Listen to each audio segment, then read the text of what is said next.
Señoras, señores, los sueños son el género, la pesadilla la especie. Estuve releyendo estos días libros de psicología y me sentí singularmente defraudado por esa lectura, ya que en todos ellos se hablaba sobre todo de los instrumentos de los sueños o de los temas de los sueños. Voy a poder justificar esta palabra más adelante. Y no se hablaba, lo que yo hubiera deseado, sobre lo asombroso, sobre lo extraño del hecho de este soñar. Así, por ejemplo, en un libro de psicología que yo aprecio mucho, The Mind of Man, de Gustav Spiller, en ese libro se decía que los sueños corresponden al plano más bajo de la actividad mental. Yo tengo para mí que es un error. Y luego se hablaba de las incoherencias, de lo inconexo, de las fábulas de los sueños. Y aquí voy a recordar a Groussac, que tiene un admirable estudio, ojalá yo pudiera recordarlo y repetirlo aquí, titulado Entre sueños. Y Groussac, al final de ese estudio, que está en El viaje intelectual, creo que en el segundo volumen, dice que es asombroso el hecho de que cada mañana nos despertemos cuerdos o relativamente cuerdos, digamos, después de haber pasado por esa zona de sombra, por esos laberintos de los sueños. Pues bien, el examen de los sueños ofrece una dificultad especial, y es el hecho de que no podemos examinar los sueños directamente. Examinamos simplemente, o podemos hablar de la memoria de los sueños, y posiblemente la memoria de los sueños no corresponda directamente a los sueños. Un gran escritor del siglo XVII, Sir Thomas Browne, creía que nuestra memoria de los sueños es más pobre que la espléndida realidad. Y otros, en cambio, piensan que nosotros mejoramos los sueños. Es decir, si pensamos que el sueño es una obra de ficción, y yo creo que es una obra de ficción, posiblemente sigamos fabulando en el momento de despertarnos, y luego, sin duda, cuando contamos los sueños. Y te recuerdo ahora el libro de Dunn, An Experiment with Time.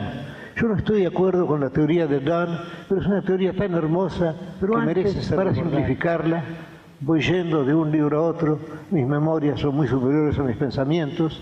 Quiero recordar aquel gran libro de Boecio, de Consolatione Philosophiae, que Dante sin duda leyó y releyó, y es esta. Este Boecio, llamado Ultimus Romanorum, el senador Boecio, imagina a un espectador de una carrera de caballos. El espectador está en el hipódromo y ve desde su palco las vicisitudes de la carrera, y luego finalmente ve uno de los caballos que llega a la meta, y todo esto lo ve sucesivamente. Pero Boecio imagina otro espectador, y ese otro espectador es espectador del espectador y espectador de la carrera, y ese otro espectador es previsiblemente Dios, y Dios ve toda la carrera, es decir, pero ve en un solo instante eterno, ve en su instantánea eternidad, ve la partida de los caballos, las vicisitudes, la llegada a la meta. Todo esto lo ve de un solo vistazo. Y de igual modo que ve esto, Dios ve toda la historia universal. Y así Boecio salva las dos nociones, la idea de libre albedrío y la idea de providencia. De igual modo que el espectador ve toda la carrera y no influye en ella, salvo que la ve sucesivamente, Dios ve toda nuestra carrera, desde la cuna a la sepultura, pero no influye en lo que hacemos, pero nosotros obramos libremente, pero Dios ya sabe en este momento, digamos, cuál será nuestro destino final. Y Dios ve así la historia universal, lo que antecede a la historia universal, lo que sucede a la historia universal, ve todo y ve todo eso en un solo espléndido, vertiginoso instante que es la eternidad. Ahora bien, Dunn es un escritor inglés de este siglo que ha escrito un libro con el magnífico título, no conozco un título más interesante, que An Experiment with Time, un experimento con el tiempo. Y en ese libro, no estoy de acuerdo con su tesis, pero merece ser referida por lo hermosa que es, en ese libro Dunn imagina que cada uno de nosotros posee una suerte de modesta eternidad personal, esa modesta eternidad la poseemos cada noche. Es decir, esta noche dormiremos, esta noche soñaremos. Y soñaremos, digamos, hoy es miércoles, soñaremos con el miércoles y con el día siguiente, con el jueves, quizá con el viernes, quizá con el martes. Es decir, a cada hombre le está dado durante el sueño una pequeña eternidad personal que le permite ver el pasado cercano y el porvenir cercano. Ahora, todo esto el soñador lo ve en un solo vistazo, de igual modo que Dios, desde su vasta eternidad, ve todo lo que sucede al despertar. Al despertar sucede que, como estamos acostumbrados a la vida sucesiva, damos una forma narrativa a nuestro sueño, pero nuestro sueño ha sido múltiple y ha sido simultáneo. Vamos a tomar un ejemplo muy sencillo. Vamos a suponer que yo sueño con un hombre, simplemente la imagen de un hombre. Se trata de un sueño muy pobre. Y luego inmediatamente después la imagen de un árbol. Pues bien, al despertarme, yo puedo dar una complejidad a ese sueño tan sencillo, una complejidad que no le pertenece. Yo puedo pensar, por ejemplo, que he soñado en un hombre que se convierte en este árbol. Es decir, que ya estoy fabulando, yo estoy cambiando las cosas. En fin, no sabemos exactamente qué sucede durante los sueños. No es imposible que durante los sueños estemos en el cielo, estemos en el infierno. Quizás seamos alguien que es lo que Shakespeare llamó the thing I am, la cosa que soy. Quizás seamos la cosa que soy, quizás seamos los otros, quizás seamos la divinidad. Pero todo eso se olvida al despertar. Por eso los sueños ofrecen esa dificultad. El hecho de que no podemos examinar directamente un sueño, solo podemos examinar su memoria, su pobre memoria. He leído también el libro de Fraser, un escritor, desde luego, sumamente ingenioso, pero muy crédulo, ya que parece creer todo lo que refieren los viajeros. Y según Fraser, los salvajes no distinguen entre la vigilia y el sueño. Para los salvajes, los sueños son un episodio de la vigilia. Así, por ejemplo, según Fraser, o según los viajeros leídos por Fraser, y cuyos textos se transcribe, según Fraser, un salvaje sueña que sale por el bosque y que mata un león. Y luego, cuando se despierta, piensa que su alma ha abandonado su cuerpo y que ha matado un león en el sueño, o, si queremos complicar un poco más las cosas, podemos suponer que ha matado al sueño de un león. Todo esto es posible. Ahora, desde luego, esta idea de los salvajes coincide con la idea de los niños, que no distinguen muy bien entre la vigilia y el sueño. Y aquí voy a referir un recuerdo personal. Me refiero a un sobrino mío, tenía 5 o 6 años entonces, mis fechas son bastante falibles, y yo lo había acostumbrado a contar sus sueños todas las mañanas. Y recuerdo que una mañana él estaba sentado en el suelo, yo le pregunté qué había soñado, y entonces él dócilmente, sabiendo que yo tenía ese joven, me dijo: sí, yo soñé anoche que yo estaba perdido en un bosque. Tenía miedo, pero luego llegué a un claro en el bosque. Y en ese claro había una casa blanca, de madera, con una escalera que daba toda la vuelta y con escalones, con un corredor que daba toda la vuelta y con escalones. Y además, dice, había una puerta, y por esa puerta saliste vos. Y luego se interrumpió bruscamente y me dijo: decime, ¿qué estabas haciendo en esa casita? Es decir, para él todo corría en un solo plano. Y esto nos lleva a otra hipótesis, la hipótesis de los místicos, la hipótesis de los metafísicos, la hipótesis contraria, y que de algún modo, sin embargo, se confunde con ella.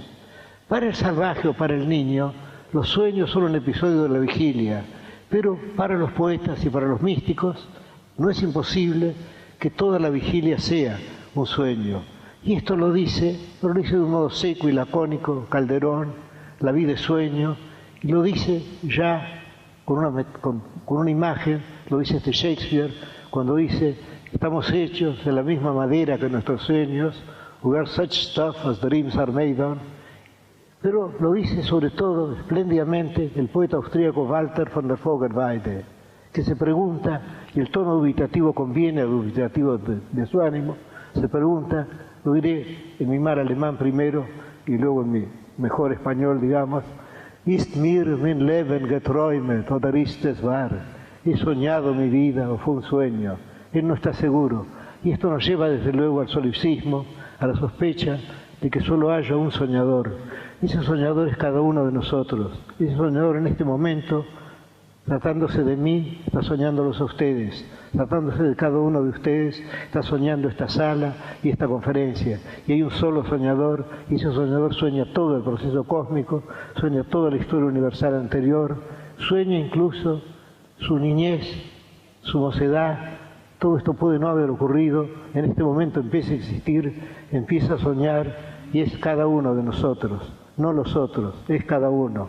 En este momento yo estoy soñando, estoy pronunciando una conferencia en la calle Charcas, y que estoy buscando los temas y quizá no dando con ellos, estoy soñando con ustedes, pero no es verdad, cada uno de ustedes está soñando conmigo y con los otros. Bueno, tenemos pues esas dos imaginaciones, digamos, la de considerar que los sueños son parte de la vigilia, o la otra, la espléndida, la de los poetas, la de considerar que toda la vigilia es un sueño. Es decir, que no hay una diferencia entre las dos materias. Y esa idea llega a Grusac también en su artículo. Él dice que no hay una diferencia entre nuestra actividad mental, es decir, que podemos estar despiertos, podemos dormir y soñar, que la actividad mental es la misma. Y cita precisamente aquella frase de Shakespeare, "We are such stuff as dreams are made on". Estamos hechos de la misma materia. Hay otro tema que parece imposible olvidar, y es el de los sueños proféticos. Pero esto ya desde luego corresponde a una mentalidad avanzada. La idea de sueños y de que esos sueños correspondan a la realidad, ya que ahí distinguimos los dos planos. Y hay un pasaje en la Odisea en que se habla de dos puertas, una puerta de cuerno y una puerta de marfil. Por la puerta de marfil llegan los sueños falsos a los hombres, y por la puerta de cuerno los sueños verdaderos o proféticos. Y hay un pasaje en la Eneida, un pasaje que ha provocado innumerables comentarios, y es este. Creo que en el 9º libro de la Eneida, quizás en el 11º, no estoy seguro, en uno de los libros de la Eneida, Eneas desciende a los campos elíseos, más allá de las columnas de Hércules, conversa con las grandes sombras de Aquiles, de Tiresias, ve la sombra de su madre, quiere abrazarla, pero no puede, porque está hecha de sombra, y ve además la futura grandeza de la ciudad que él fundará. Ve a Rómulo, ve a Remo, ve el campo, en ese campo ve el futuro foro romano, ve la grandeza de Roma, la grandeza de Augusto, ve toda esa futura grandeza imperial. Y después de haber visto todo eso, después de haber conversado con sus contemporáneos, que son gente futura para Eneas, Eneas vuelve a la tierra. Y aquí ocurre lo curioso, lo que no ha sido bien explicado, salvo por un comentador anónimo que creo que ha dado con la verdad. Eneas vuelve por la puerta de marfil, con lo cual parece haber falseado todo lo que ha visto, todo, la futura grandeza de Roma, las guerras púnicas, el imperio que Augusto traerá a la tierra. No, él desciende por la puerta de marfil y no por la puerta de cuerno. ¿Por qué? El comentador nos dice por qué. El comentador nos dice, porque realmente no estamos en la realidad. Para Virgilio, el mundo verdadero era posiblemente el mundo platónico, el mundo de los arquetipos. Y entonces Eneas pasa por la puerta de marfil porque entra en el mundo de los sueños, es decir, en lo que nosotros llamamos la vigilia. Bueno, todo esto puede ser, pero ahora vamos a llegar ya directamente, vamos a llegar a la especie, a la pesadilla. Y no será inútil recordar los nombres de la pesadilla. El nombre español no es demasiado venturoso. Al final el diminutivo parece quitarle fuerza, pero tenemos otras lenguas cuyos nombres son más fuertes. Tenemos, por ejemplo, en griego, creo que la palabra es efialtes. Efialtes es el demonio que inspira la pesadilla. En latín tenemos el íncubo. El íncubo es el demonio que oprime al durmiente y le inspira la pesadilla. Y luego en alemán tenemos una palabra muy curiosa, la palabra Alp y Alpdrück, lo cual vendría a significar el elfo y la opresión del elfo. Es decir, la misma idea de un demonio que inspira la pesadilla. Y hay un cuadro que de Quincy, uno de los grandes soñadores de pesadillas de la literatura, vio, un cuadro de Fuseli o Füssli, era su verdadero nombre, el pintor suizo Füssli del siglo XVIII, que se llama The Nightmare, la pesadilla. Y ahí tenemos a una muchacha que está acostada. Esa muchacha se despierta y está aterrada, porque ve que sobre su vientre se ha acostado un monstruo pequeño, negro y maligno. Y ese monstruo es la pesadilla. Es decir, cuando Fuseli pintó ese cuadro, estaba pensando en la palabra alemana de Alpdrück. Y ahora tomemos la palabra más sabiamente ambigua, que es el nombre inglés de la pesadilla, The Nightmare. The Nightmare significaría para nosotros la yegua de la noche. Y Shakespeare la entendió así. Hay unos versos de él en que él dice, I met the nightmare, me encontré con la yegua de la noche, y se ve que la concibe como una yegua. Y luego hay otro poema en que ya dice deliberadamente, The Nightmare and her ninefold, la pesadilla y sus 9 potrillos. Ahí la ve como una yegua también. Pero según los etimólogos la raíz es distinta. La raíz sería algo así como Nichtmara, vendría a ser el demonio de la noche. Y el doctor Johnson, en su famoso diccionario, explica que eso corresponde, dice, a la mitología nórdica, la mitología sajona, diríamos nosotros, que ve la pesadilla como producida por un demonio, lo cual haría juego, o sería una traducción quizá del Efialtes o del íncubo, latino. Pero hay otra interpretación que puede servirnos y que haría que esa palabra inglesa, nightmare, estuviera relacionada con Märchen en alemán. Märchen quiere decir fábula, cuento de hadas, ficción. Y entonces el o la nightmare sería la ficción de la noche, la fábula de la noche. Ahora bien, el hecho de concebir la palabra nightmare como yegua de la noche, y además hay algo terrible en la idea de yegua de la noche, fue digamos como un don para Hugo. Hugo dominaba el inglés, Hugo escribió un libro demasiado olvidado sobre Shakespeare, William Shakespeare, y en uno de sus poemas, el de Contemplación, creo, habla de le cheval noir de la nuit, el caballo negro de la noche, la pesadilla. Y sin duda estaba pensando en la palabra inglesa, nightmare. Y ahora hemos visto estas diversas etimologías. Tenemos en francés la palabra cauchemar, vinculada sin duda con el nightmare inglés. Bueno, es decir, en todas ellas hay la idea, y yo voy a volver sobre ella, de un origen demoníaco, la idea de un demonio que causa la pesadilla. Yo creo que esta idea no es simplemente una superstición. Creo que puede haber, y estoy hablando con toda ingenuidad y con toda sinceridad, puede haber algo verdadero en este concepto. Y ahora pensemos en la pesadilla, en las pesadillas. Las mías siempre son las mismas. Yo diría que tengo 2 pesadillas, salvo que pueden llegar a confundirse. Tengo la pesadilla del laberinto, y esto se debe en parte a un grabado en acero que vi en un libro en francés cuando era chico. En ese grabado estaban las 7 maravillas del mundo, y entre ellos el laberinto de Creta. El laberinto era un gran anfiteatro, un anfiteatro muy alto, y esto se veía porque era más alto que los cipreses y que los hombres a su alrededor. Y en ese edificio cerrado, ominosamente cerrado, había grietas. Y yo creía, o ahora creo que creía, tan falible es nuestra memoria, tan inventiva es nuestra memoria, yo creía cuando era chico que si yo tuviera una lupa suficientemente fuerte, podría mirar por una de las grietas del grabado y ver al Minotauro, que es el terrible centro. Bueno, tengo esa pesadilla. Y luego tengo otra pesadilla, que es la pesadilla del espejo. Pero no son distintas, ya que bastan 2 espejos opuestos para construir un laberinto. Yo siempre sueño con laberintos o con espejos, salvo que en el sueño del espejo aparece otra visión, otro terror de mis noches, que es la idea de la máscara. A mí siempre las máscaras me dieron miedo. Sin duda sentí que si alguien usaba una máscara es porque estaba ocultando algo horrible. Y a veces en mis sueños, pero estos son las pesadillas más terribles, a veces en los sueños yo me veo reflejado en un espejo, pero me veo reflejado con una máscara. Yo tengo miedo de arrancar esa máscara porque tengo miedo de ver el verdadero rostro, que es atroz. Ahí pueden estar la lepra o el mal o algo más terrible que cualquier imaginación mía. Un rasgo curioso de mis pesadillas, no sé si ustedes lo comparten conmigo, es que tiene una topografía exacta. Yo, por ejemplo, siempre sueño con esquinas determinadas de Buenos Aires.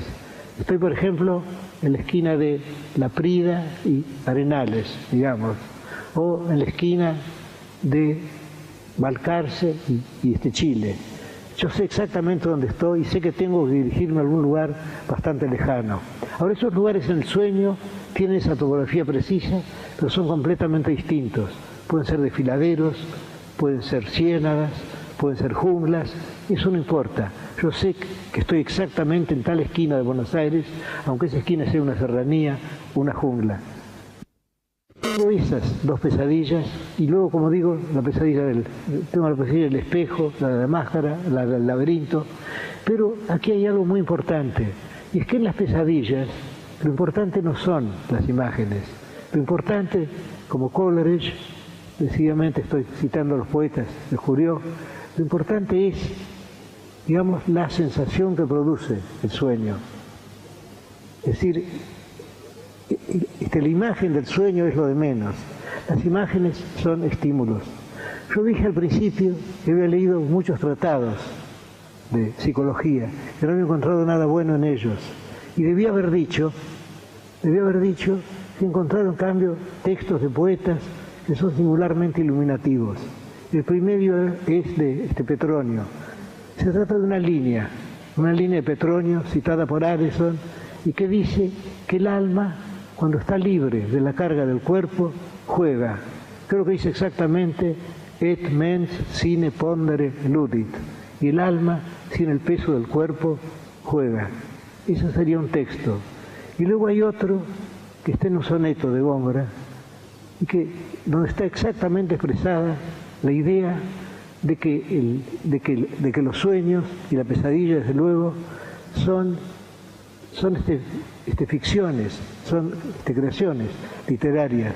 Y él dice, el sueño autor de representaciones, luego dice, sombra suele vestir de bulto bello.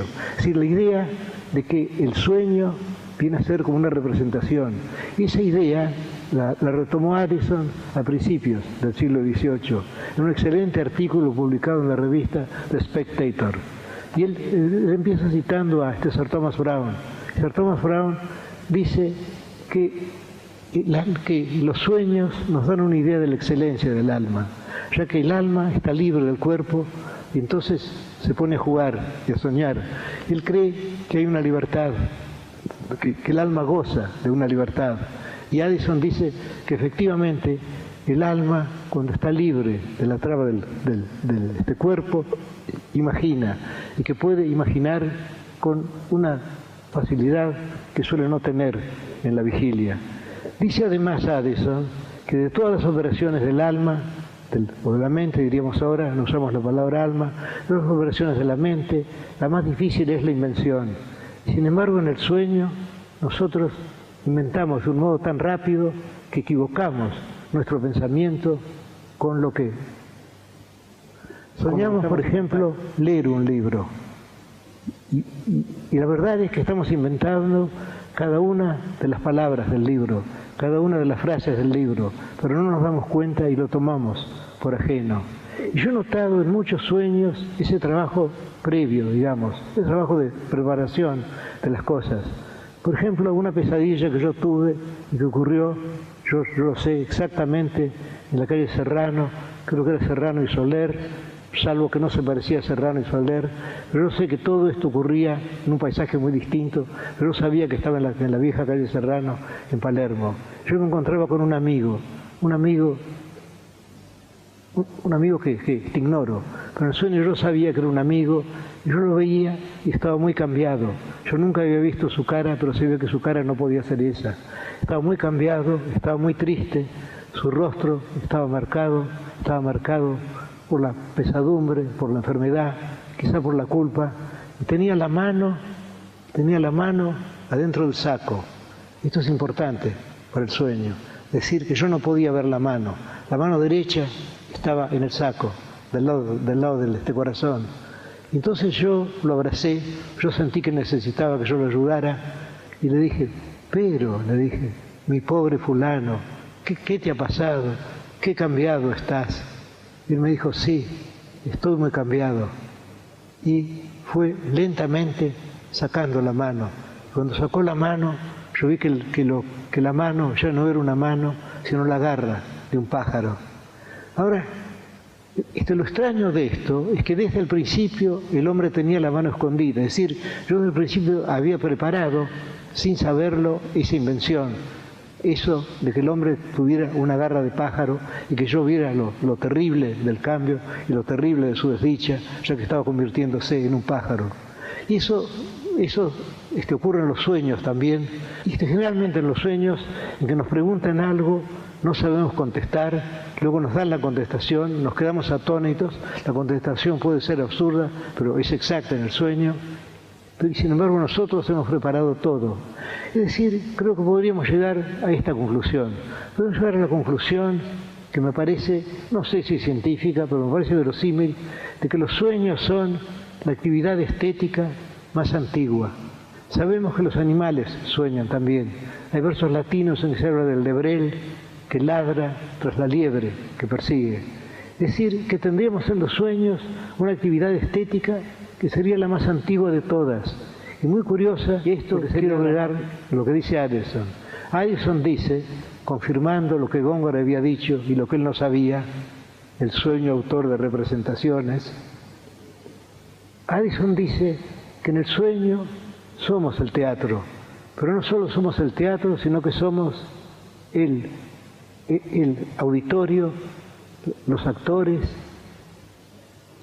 este argumento, las palabras que oímos, y todo eso se hace de un modo inconsciente. Y todo esto tiene una vividez que suele no tener en la realidad. Hay gente que tiene sueños débiles, sueños inseguros. Yo tengo sueños muy vívidos, pero recuerdo aquello de Coleridge siempre, que dice que lo que soñamos no importa, que el sueño busca explicaciones. Entonces él toma este ejemplo. Vamos a suponer que aparece un león aquí. Entonces todos sentimos miedo, pero ese miedo ha sido causado por la imagen del león. O vamos a suponer que yo estoy acostado y que me despierto y que se ha sentado un animal encima mío. Yo siento miedo. Pero en el sueño puede ocurrir lo contrario. En el sueño podemos tener la opresión y luego esa opresión busca una explicación. Y entonces yo, absurdamente, pero vívidamente, sueño que una esfinge me ha acostado encima. Es decir, la esfinge no es la causa del terror. La esfinge es una explicación de la opresión que yo he sentido. Y Coleridge agrega que a personas a quienes los han asustado con un falso fantasma se han vuelto locas, y que en cambio una persona puede soñar con un fantasma, puede despertarse, puede al cabo de unos minutos estarse tranquilo. Yo he tenido muchas pesadillas y creo que la más terrible fue esta. Sin embargo, si la cuento, no es nada, pero me impresionó como terrible y yo lo usé para un soneto. Mi sueño fue este. Yo estaba en mi habitación, estaba amaneciendo, posiblemente esa era la hora de mi sueño, y al pie de mi cama había un rey muy antiguo, y yo sabía en el sueño que ese rey era un rey del norte, de Noruega, de Northumbria, y ese rey no me miraba, ese rey fijaba su mirada ciega en el cielo raso. Yo sabía que era muy antiguo, porque su cara era una cara imposible ahora. Entonces yo sentía el horror de esa presencia, yo veía al rey, yo veía su espada, yo veía su perro, y luego yo me desperté, y cuando me desperté seguí durante un rato viendo al rey, porque me había impresionado. Ese sueño referido no es nada, sin embargo soñado fue terrible. Quiero referir una pesadilla que me contó Susana Bombal en estos días y que le impresionó mucho a ella, no sé si contada en efecto, posiblemente no. Ella soñó que estaba en una habitación abovedada. La parte superior de la habitación estaba en la tiniebla, y de la tiniebla superior caía una tela negra, deshilachada.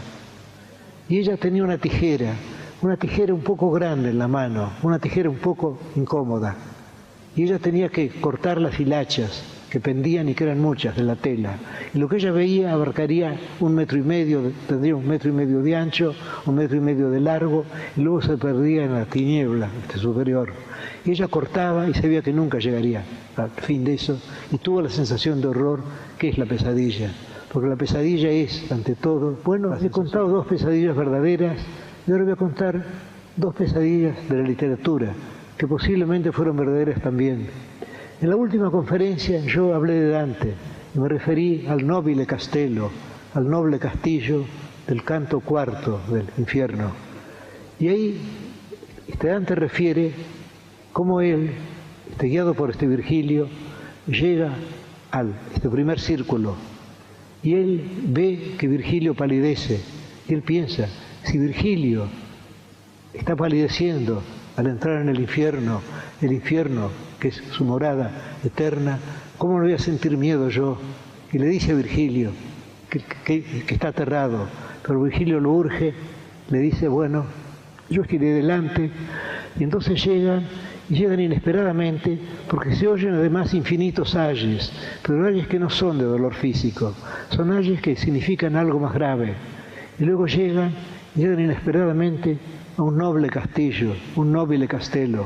Ese castillo está ceñido por 7 murallas, que pueden ser las 7 artes liberales del trivium y del quadrivium, o pueden ser también las 7 virtudes.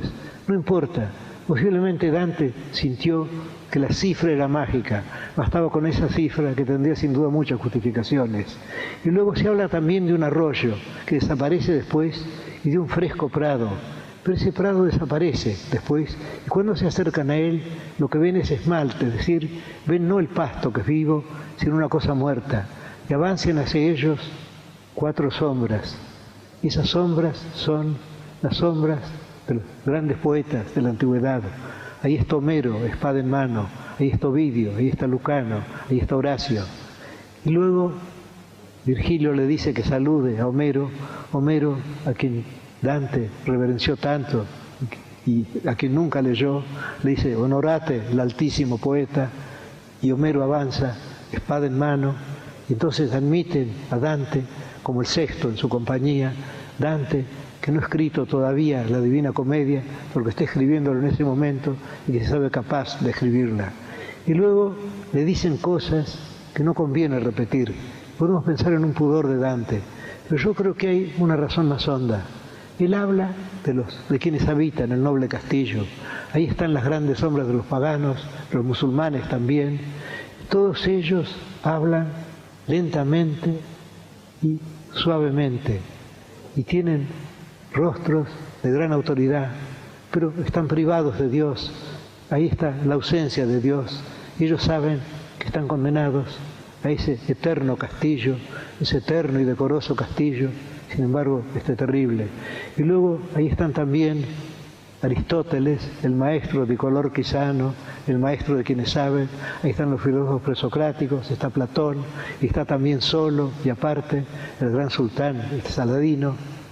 Es decir, están aquellos grandes paganos que no pudieron ser salvados por el faltador del bautismo, no pudieron ser salvados por Cristo, de quien habla Virgilio y a quien llama, ya que no puede nombrarlo en el infierno, un posente. Ahora, podríamos pensar que Dante no había descubierto todavía su talento dramático. Dante no sabía que podía hacer hablar a sus personajes. Pero, y podemos lamentar el hecho de que Dante no nos diga las grandes palabras, sin duda dignas de Homero, que Homero, esa gran sombra, le dijo con la espada en la mano. Pero también podemos sentir otra cosa. Podemos sentir que Dante, de algún modo, comprendió que era mejor que todo fuera silencioso, que todo fuera terrible en el castillo. De modo que ellos hablan con las grandes sombras, las enumera Dante, habla de Séneca Morales, habla de Platón, he dicho que habla de Aristóteles, de Saladino, luego también de los musulmanes, y Averroes, los menciona a todos ellos, y luego pasa, y esto no hemos oído una palabra, pero es mejor que sea así. Yo diría que si pensamos en el infierno no es una pesadilla, es simplemente una cámara de tortura, ocurren cosas atroces, pero no hay el ambiente de pesadilla que hay en el noble castillo, y eso lo da Dante quizá por vez primera en la literatura. Hay una palabra alemana, unheimlich, hay dos palabras escocesas, ire y uncanny, que significan esa presencia de lo sobrenatural maligno. Y eso lo sentimos, la presencia de lo sobrenatural satánico, eso lo sentimos en el Nobile Castello.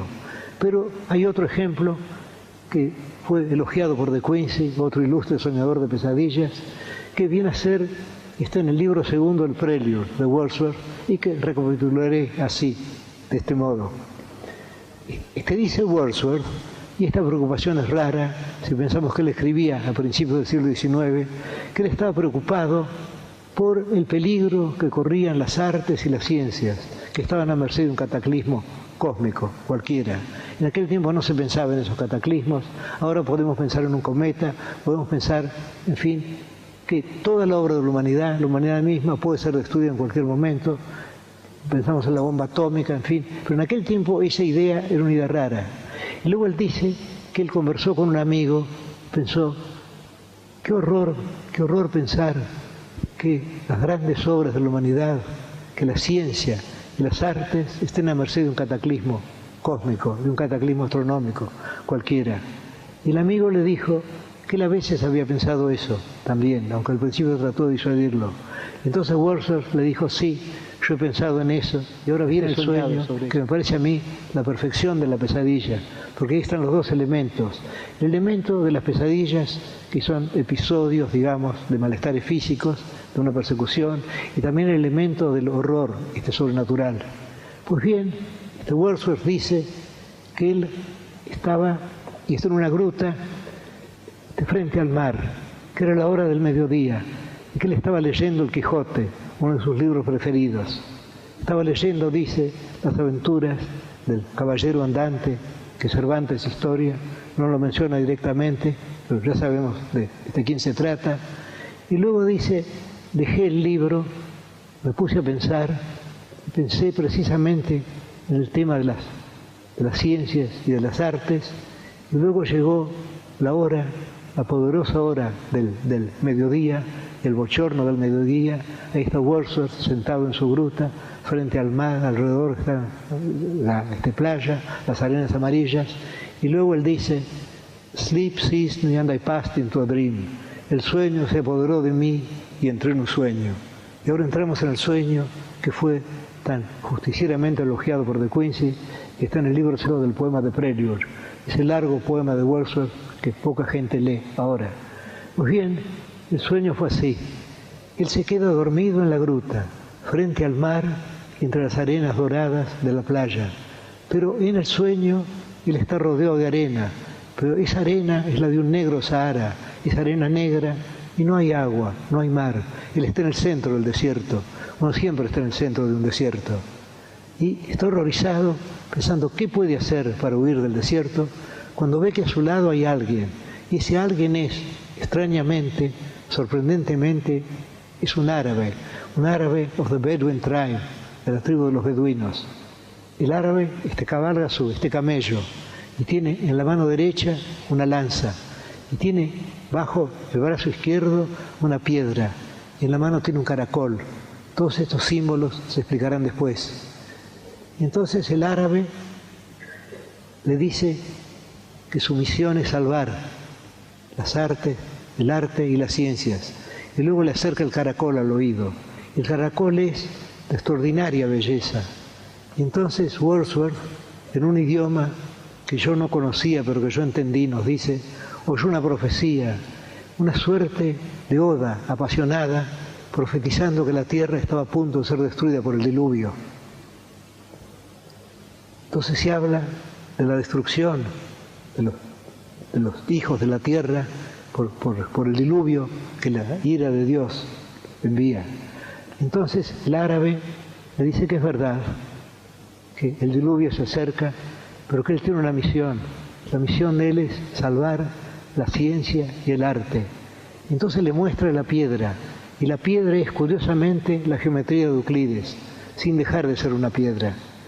Y luego le acerca el caracol, y el caracol es también un libro, y el caracol es el que le ha dicho esas cosas terribles. Y el caracol es toda la poesía del mundo, incluso, ¿por qué no?, aquel poema de Wordsworth. Todo eso en el caracol, que es también un libro, y toda la ciencia humana en la piedra, que es la geometría de Euclides. Y el beduino le dice, yo tengo que salvar estas dos cosas.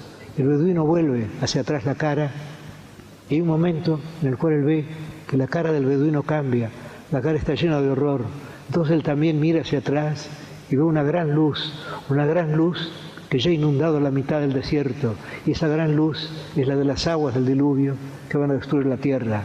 Y ya el beduino se aleja, y cuando se aleja, Wordsworth lo ve de atrás y ve que es un beduino, que es un árabe de la tribu de los beduinos, y que también es Don Quijote, y que el camello también es Rocinante, y que de igual modo que la piedra es un libro y el caracol es un libro, así el beduino es Don Quijote, y no es ninguna de las dos cosas, y es las dos a un tiempo. Esta dualidad corresponde al horror del sueño. Y entonces Wordsworth se despierta en ese momento y grita, horrorizado, porque ya las aguas lo alcanzan. Vamos a recapitular. Yo creo que podemos derivar dos conclusiones, por lo menos durante el curso de esta tarde, ya después cambiaremos nuestra opinión. La primera es que los sueños son una obra estética, quizá la expresión estética más antigua, no solo de la humanidad, sino de otras especies también, y toma una forma extrañamente dramática, ya que somos, como dijo Addison, el espectador, y somos los actores, y somos la fábula que los actores representan. Y la segunda se refiere al horror de la pesadilla, porque nuestra vigilia abunda en momentos terribles. Todos nosotros sabemos que hay momentos en que nos abruma la realidad. Puede ocurrir, ha muerto una persona querida nos ha dejado. Hay tantos motivos de tristeza, de desesperación, pero sin embargo estos motivos no se parecen a la pesadilla. La pesadilla tiene un horror peculiar, y ese horror peculiar puede expresarse mediante cualquier fábula, puede expresarse mediante, por ejemplo, el beduino, que también es Don Quijote de Wordsworth, mediante la tijera con las hilachas, mediante el sueño que yo tuve con el rey, mediante otras pesadillas, mediante las pesadillas famosas de Poe, pero hay algo, y es el sabor de la pesadilla. Y en los tratados que yo he consultado no se habla del sabor de la pesadilla. Y aquí tendríamos la posibilidad de una explicación teológica de lo que yo he dicho, y esto vendría a estar de acuerdo con la etimología de la palabra. Tomemos cualquiera de ellas, por ejemplo la palabra incubo latina, o la palabra Alp, Drück, opresión del elfo alemana, o la palabra Nightmare, demonio de la noche en sajón, y en todas ellas se sugiere algo sobrenatural. Pues bien, si las pesadillas fueran estrictamente sobrenaturales, si las pesadillas fueran grietas del infierno, si en la pesadilla estuviéramos literalmente en el infierno, ¿por qué no? Todo es tan raro que aún eso es posible. Muchísimas gracias.